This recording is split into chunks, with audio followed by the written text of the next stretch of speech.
आज सुबह जब नैना सोकर उठी तब उसे अपनी तबीयत कुछ ठीक नहीं लग रही थी। पेट में दर्द हो रहा था और हल्का सा बुखार भी था। इसीलिए वो जल्दी जल्दी घर के काम खत्म करके डॉक्टर को दिखाने के लिए अस्पताल चली गई। अस्पताल पहुंचकर उसने डॉक्टर को सारी बात बताई। उसे सुबह से ही हल्का सा बुखार है और सर में दर्द भी हो रहा है।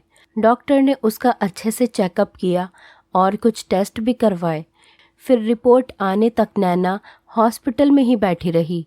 वो बैठे बैठे यही सोच रही थी कि भगवान उसे कब एक बच्चे की खुशी देंगे, कब उसके घर आंगन में बच्चे की किलकारी गूंजेगी। और यही सब सोचते सोचते उसकी बेचैनी बढ़ने लगी। उसे घबराहट होने लगी कि तभी डॉक्टर ने नैना को अपने केबिन में बुलाया और उसे बताया कि वो माँ बनने वाली है। नैना की खुशी का तो ठिकाना ही नहीं था। वो भगवान का शुक्रिया कहने लगी कि भगवान ने उसकी सुन ली, कि कितने सालों से जिस खुशी को वो तरस रही थी आज उसे मिल ही गई। इसके बाद नैना खुशी की खबर लिए अस्पताल से अपने घर आ गई और बेसब्री से अपने पति जतिन का इंतज़ार कर रही थी कि कब वो घर आए और वो उसे खुशखबरी सुनाए। इसी दौरान रोज़ की तरह वो घर के काम निपटा रही थी कि तभी दरवाजे की बैल बजी और नैना ने दरवाज़ा खोला और उसके पति जतिन ने घर में कदम रखते ही सबसे पहले तो नैना के गाल पर ज़ोरदार थप्पड़ मारा और उससे लड़ने लगा। उसे भला बुरा कहने लगा कि दूर हो जाओ मेरी नज़रों से, मैं तुम्हें देखना भी नहीं चाहता। जतिन अपनी पत्नी को गंदी गंदी गालियाँ दे रहा था। ये वही पत्नी थी जो पढ़ी लिखी होने के बावजूद भी उससे अच्छा कमा सकती थी और उसकी चार दीवारी में कैद होकर रह गई थी। वो चुपचाप खड़ी हुई उसकी बातें सुन रही थी। तभी जतिन ने कहा, तुमसे शादी करना मेरी ज़िंदगी की सबसे बड़ी भूल थी। मैं पागल हो गया था, मेरा दिमाग ठिकाने पे नहीं था जो मैंने तुमसे शादी की। बेचारी नैना खामोश खड़ी हुई शांति से उसकी बातें सुन रही थी कि जतिन के चुप होते ही वो उससे पूछ बैठी, जतिन हुआ क्या है? आखिर मैंने किया क्या है? मुझे मेरी गलती तो बताओ जो मुझे इतना सुना रहे हो। नैना के मुंह से ये सब सुनते ही जतिन का गुस्सा सातवें आसमान पर आ गया। उसे लगा औरत तो पैर की जूती होती है जिसे पैरों में ही रहना चाहिए। फिर इसने मेरे सामने ज़बान कैसे चलाई? और जतिन नैना पर तेज़ आवाज़ में चीख कर बोला, भगवान के लिए मुझे माफ़ कर दो और निकल जाओ मेरे घर से। जब तुम्हें अपनी ही मनमानी करनी होती है और मेरी कोई बात नहीं सुननी तो निकल जाओ मेरे घर से। मुझसे पूछ रही हो मैंने क्या किया? कल मैंने तुम्हें फ़कीर बाबा का दम किया हुआ पानी और ताबीज़ लाकर दिया था जो तुमने फेंक दिया। तुम्हें पता भी है वो कितना ताकतवर होता है, उसका असर उल्टा भी हो सकता है। मगर नहीं, तुम अपने पति की बात तो मान ही नहीं सकती, तो तुम्हें इस घर में रहने का भी कोई अधिकार नहीं है। ये सुनकर नैना बोल पड़ी, ये क्या जहालत है जतिन?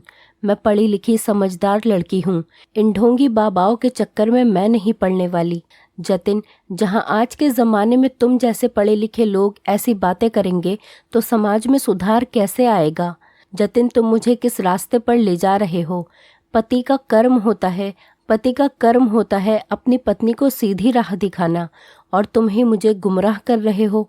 भला ये कौन सी किताब में लिखा है कि फ़कीर बाबा का दम किया हुआ पानी पीने से या ताबीज़ पहनने से मैं जल्दी ही प्रेग्नेंट हो जाऊंगी और वो बच्चा लड़का ही पैदा होगा?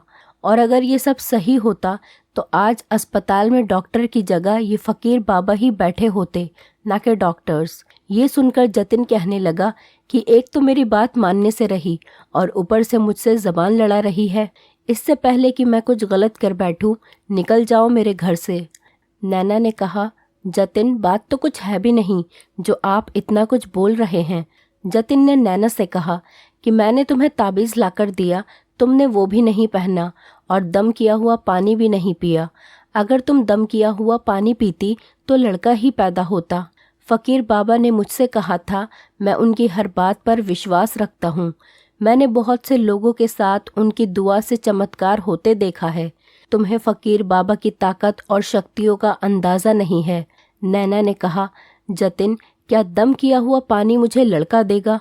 जतिन ने नैना की ज़बान दराजी पर उसे एक और ज़ोरदार थप्पड़ मार दिया और बालों से घसीटते हुए नैना को घर से बाहर निकाल दिया और कहने लगा, घटिया औरत, निकल जाओ मेरे घर से, और उसे दरवाजे से बाहर फेंक दिया। नैना रोती हुई घर की दहलीज से उठी और अपने आंसू साफ करते हुए जतिन से कहने लगी, जतिन, आप बहुत गलत कर रहे हो। आप कौन से ज़माने में जी रहे हो? आपको सही गलत कुछ नज़र ही नहीं आ रहा। उस फ़कीर बाबा ने आपकी आंखों पर पट्टी बांध रखी है। नैना रोते बिलखते हुए जतिन से बार बार यही कह रही थी कि क्यों कर रहे हो ऐसा मेरे साथ? एक बार मेरी बात तो सुन लो। मैं तुमसे कुछ कहना चाहती हूँ, तुम्हें कुछ बताना चाहती हूँ। मेरी बात तो सुन लो। मगर जतिन को नैना की चीख पुकार और उसके आंसुओं से कोई फ़र्क नहीं पड़ रहा था। नैना रोते हुए कहने लगी, मुझे किसी पीर फ़कीर के पास नहीं जाना। जतिन की मारपीट करने की वजह से सारा मोहल्ला इकट्ठा हो चुका था। नैना रो रही थी। जतिन, देखो, मैं तुमसे कुछ कहना चाहती हूँ, मेरी बात तो सुन लो।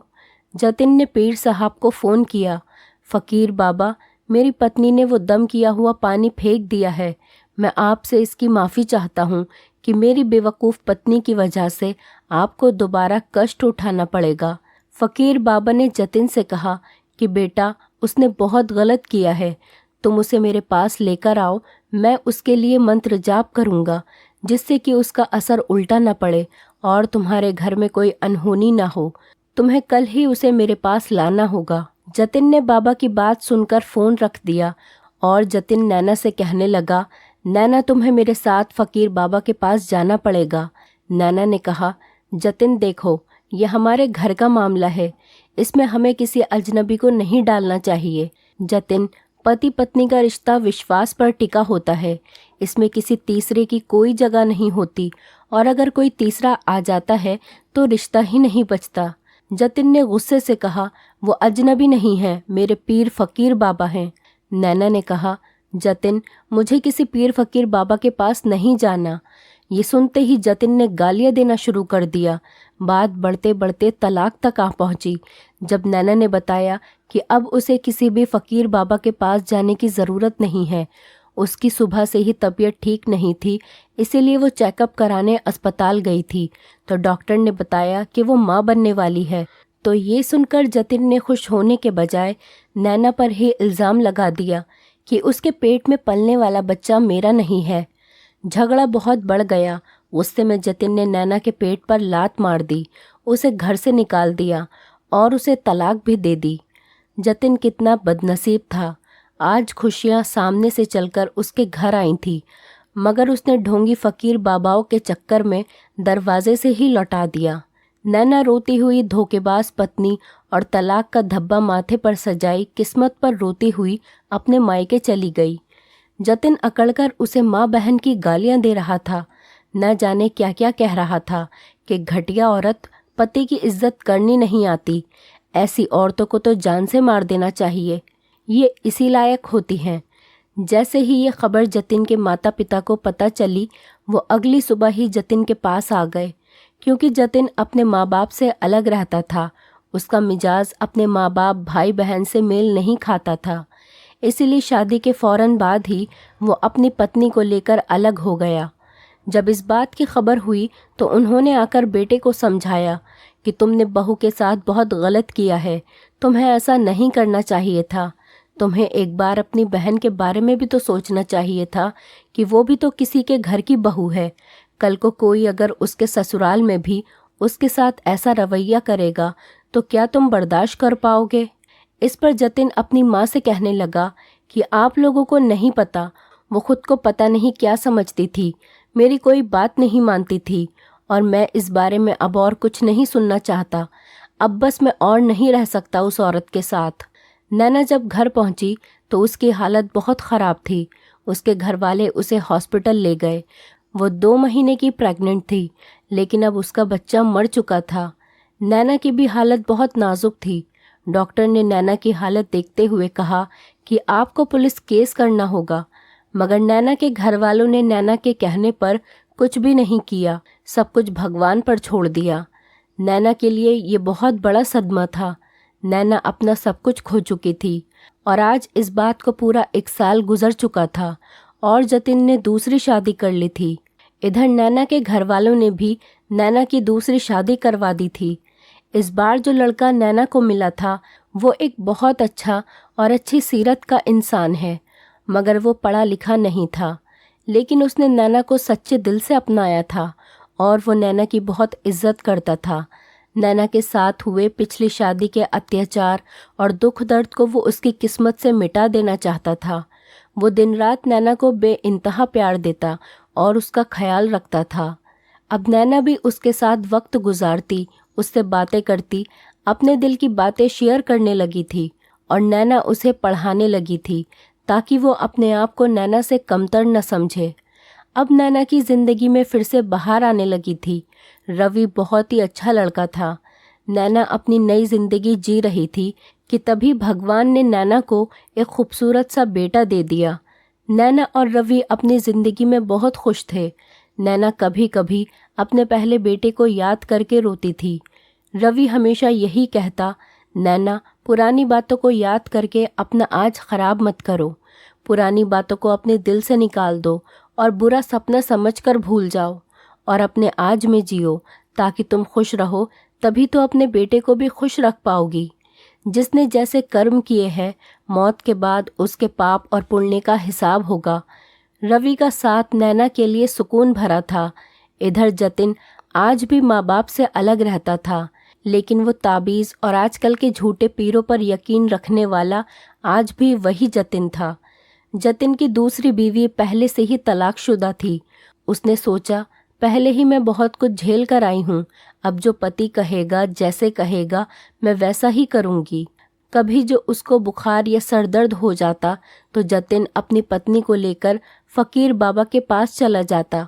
वो फ़कीर जतिन की बीवी, जिसका नाम नेहा था, उसको दम करता, उसका हाथ पकड़ता और न जाने कहाँ कहाँ टच करता। नेहा को बहुत बुरा लगता, मगर वो खामोश रहती। उसको इस फ़कीर बाबा से डर लगने लगा था। नेहा ने एक बार अपने पति जतिन को भी बताया, मगर जतिन ने उल्टा नेहा को ही डांट दिया। नेहा का पहला पति उसे छोड़ चुका था। दूसरी बार वो तलाक का धब्बा बर्दाश्त नहीं कर सकती थी और नेहा अपने पति के डर से सब कुछ बर्दाश्त कर रही थी। वो खामोश ही रहती, जतिन के कठोर शब्द भी सुन लेती और एक शब्द नहीं कहती थी। इधर नैना अपने पति के साथ घूमने जा रही थी और भगवान का शुक्रिया कर रही थी कि उसे इतना अच्छा पति मिला जो उसे पलकों पर बिठाकर रखता है। नैना बहुत खुश थी। इधर जतिन अपनी बीवी नेहा को लेकर एक दिन फ़कीर बाबा के पास गया। फ़कीर बाबा कि दुआ करें, हमारा बेटा ही हो। फ़कीर बाबा ने नेहा के पेट पर हाथ रखा और आंखें बंद करके कुछ पढ़ने लगे और कहने लगे, अपनी पत्नी को 20 दिन तक लगातार मेरे पास लेकर आओ और मैं दुआ करूँगा कि बेटा ही होगा। नेहा बहुत रोती थी कि भगवान मेरे पति को समझ दे दे। फ़कीर बाबा मुझे गलत तरीके से छूता है, मैं क्या करूं? नेहा जैसी न जाने कितनी लड़कियां इन पीर फ़कीर बाबा की हवस का निशाना बन रही थी। कुछ दिन गुजरे, जतिन काम में बिजी रहने लगा। फ़कीर बाबा अब दुआ के लिए जतिन के घर आने लगे थे। नेहा को हवस भरी नज़रों से देखते। एक दिन नेहा ने जतिन को बताना चाहा, लेकिन जतिन का यकीन इतना पक्का था फ़कीर बाबा के लिए कि वो कुछ सुनना ही नहीं चाहता था। नेहा बेबस हो गई थी। जतिन फ़कीर बाबा के ख़िलाफ़ कोई बात सुनने को तैयार ही नहीं था और इधर फ़कीर बाबा उसको अपनी हवस का निशाना बना रहे थे। एक दिन जतिन घर पर नहीं था, नेहा सो रही थी। फ़कीर बाबा घर पर आए। उन्होंने नेहा के साथ बदतमीज़ी करने की कोशिश की और इतने में ही जतिन घर पर आ गया। देखा कि फ़कीर बाबा कमरे में हैं।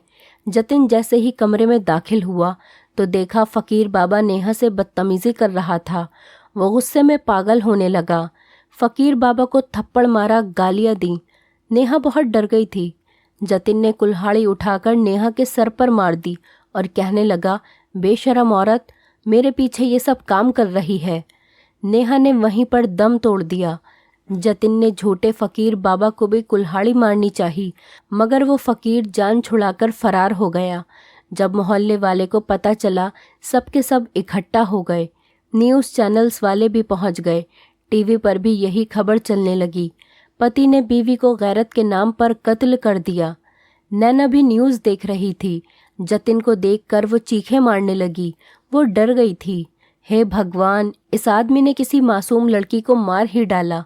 एक जाहिल आदमी की जहालत ने एक औरत की जान ले ही ली। दोस्तों, इस कहानी के माध्यम से हम आपको ये बताना चाहते हैं कि इंसान को सीधी राह पर चलना चाहिए और इन छोटे पीर फकीर ढोंगी बाबाओं से बचे रहना चाहिए। इंसान को अपनी आंखें, सोच और समझ सबको खुला रखना चाहिए और अंधविश्वास के चक्करों में नहीं पड़ना चाहिए, वरना आखिर में अंजाम यही होता है जो जतिन और नेहा के साथ हुआ। दोस्तों, उम्मीद करती हूँ आपको हमारी कहानी पसंद आई होगी। कहानी पसंद आई है तो वीडियो को लाइक करें, चैनल पर नए हैं तो चैनल को सब्सक्राइब करें और हाँ, नोटिफिकेशन बेल को ज़रूर दबाएं ताकि अगली अपडेट सबसे पहले आपको मिले।